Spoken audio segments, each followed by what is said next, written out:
إيه ازيكم عاملين ايه؟ يا رب تكونوا بخير. النهارده هنتكلم عن فيلم ذا افنجرز، اول فيلم يجمع الشخصيات اللي اتكلمنا عليها قبل كده في الفيديوهات اللي فاتت ما عدا كابتن مارفل، لان زي ما قلنا قبل كده ان هي في الترتيب التايم لاين هي كانت في الاول، لكن في الافلام لما نزلت هي نزلت متاخر. وفيلم ذا افنجرز هيكون اخر فيلم في الفيز 1. واللي ما يعرفش ايه هي الفيسز بتاعت مارفل والام سي يو، اتفرج على الفيديو اللي بيشرح الكلام ده عن طريق انك تدوس على اللينك اللي هيظهر من فوق، وبرضه هتلاقوه تحت في الديسكريبشن. طبعا الفيلم مدته ساعتين وشوية، فهنحاول ان احنا نقول بس الحاجات المهمة اللي حصلت في الفيلم علشان نبقى متابعين القصة والاحداث كلها. الفيلم بيبدأ ان لوكي زي ما شفنا في فيلم ثور انه بيوقع نفسه في الابيس اللي عند الباي فروست، ولوكي بيقابل حد اسمه ذا اذر، وده قائد كائنات فضائية اسمها شيتاوري. والشخص ده بيقول للوكي انه مقابل انه يرجع التزرق اللي شفناه في فيلم كابتن امريكا، وان ده مصدر طاقة ملوش مثيل، هيديله جيش الشيتاوري علشان يدمر كوكب الارض. نيك فيوري بيوصل للمكان اللي بيعملوا فيه ابحاث عن التسركت، واللي ماسك الفريق زي ما شفنا برضو في نهاية فيلم ثور هو دكتور سيلفيج. ابتدى التزركت فجأة انه يشتغل ويفتح زي ثقب دودي، وبيوصل من خلاله لوكي. اول لما بيوصل لوكي الارض بيسرق التزركت، وبيستخدم السبتر اللي معاه علشان يتحكم في سيلفيج وشوية ناس، ومعاهم شخص اسمه ايجنت بارتون المعروف باسم هوكاي عشان يساعدوه. طبعا كان رد فعل نيك فيوري بدأ انه يعيد تشغيل الانيشيتيف او المبادرة بتاعته اللي كان عملها، اللي هي كانت افنجرز انيشيتيف. وسؤال هنا، قولوا لي افنجرز انيشيتيف كانت موجودة في انهي فيلم من الافلام اللي اتكلمنا عليها قبل كده؟ واكتبوا في الكومنتات تحت وقولوا لي. المهم نيك فيوري خلى ناتاشا رومانوف خلاها تروح منطقة اسمها كولكاتا. كسروا الكتكوت، كسروا الفروخريتو، كسروا الكركوت، كسروا الكروكريكو.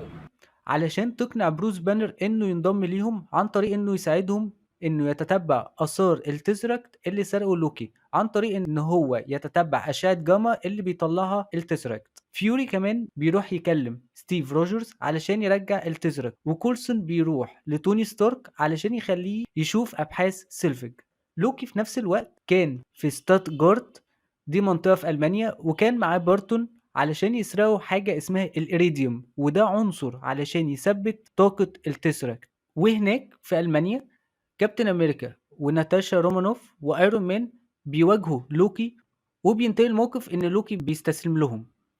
أثناء رجوعهم لشيلد، ثور بيهاجم الطيارة اللي كان فيها لوكي والافنجرز، وبيخطف منهم لوكي على اساس انه يقنعه انه يفكس للخطة اللي عايز يعملها دي ويرجع لاسجارد. بس في نص كلامهم قطعهم توني ستارك، وبدأ انه يضرب ثور لانه مش عارف مين ده. وكمان كابتن امريكا بيجي يساعد توني ستارك عشان يخلصوا الموضوع ده. بعد كده لوكي بيتاخد السجن في حاجة شبه الطيارة اسمها هيلي كارير.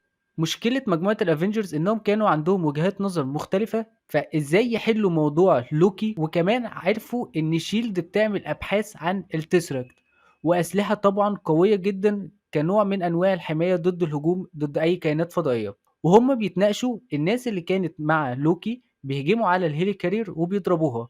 طبعا بسبب الاسترس بانر بيتحول لهالك، وكابتن امريكا وتوني ستارك بدأوا انهم يشتغلوا مع بعض علشان يصلحوا المحرك اللي اتدمر.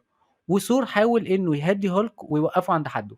رومانوف بتعرف تضرب بارتون في دماغه وبتفقد له الوعي، وده خلى التعويذة اللي كانت مخلية بارتون بيطيع اوامر لوكي انها تتكسر. لوكي بعد كده بيعرف انه يهرب وبيقتل ايجنت كولسون، وفيوري بيستخدم موت كولسون ده انه يشجع الافنجرز انهم يبقوا تيم واحد.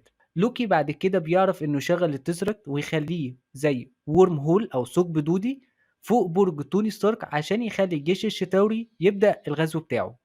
بعد كده كابتن امريكا، توني ستارك، رومانوف، بارتون وثور وهالك بيتحدوا علشان يدافعوا عن نيويورك وبيحاربوا جيش الشتاوري. هالك بعد كده بيهزم لوكي. رومانوف بتوصل للجنريتور اللي فيه التسركت، وفي نفس الوقت كانوا حرروا دماغ سيلفيك برضو من التعويذة اللي كانت عليه، وبيقول لها ان الحاجة الوحيدة اللي تقدر انها تقفل الورم هول ده هو السبتر بتاع لوكي. من ناحية تانية كانوا الناس اللي فوق نيك فيوري في المنصب اللي هم World Security Council كانوا عايزين إنهم ينهوا موضوع الغزو ده عن طريق صاروخ نووي، بس توني ستارك بيعرف يوقف الصاروخ ده، وبياخد الصاروخ ده على السفينة الأم لكائنات الشتاوري من خلال الثقب الدودي اللي كان مفتوح. لما الصاروخ بينفجر بيقتل كل الشتاوري ويدمرهم. في طريق الرجوع بدلة توني ستارك بدأت إن هي تضيع كل الطاقة اللي فيها، وده بيسبب إن هو يقع فري فول أو سقوط حر على الأرض، بس هالك بينقذه.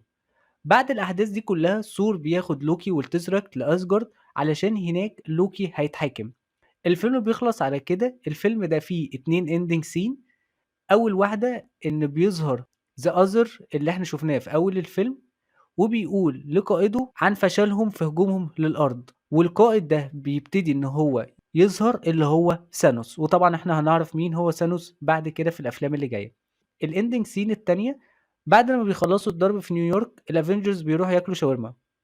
انا بتكلم بجد. بس كده ده كان فيلم ذا افنجرز ونهاية فيز 1. الفيديو اللي جاي هنبدأ نتكلم عن فيز 2، وهيبقى أول فيلم في الفيز دي هو فيلم ايرون مان 3. لو عجبكم الفيديو دوسوا لايك وشير وسبسكرايب، واشوفكم في فيديو جديد. سلام.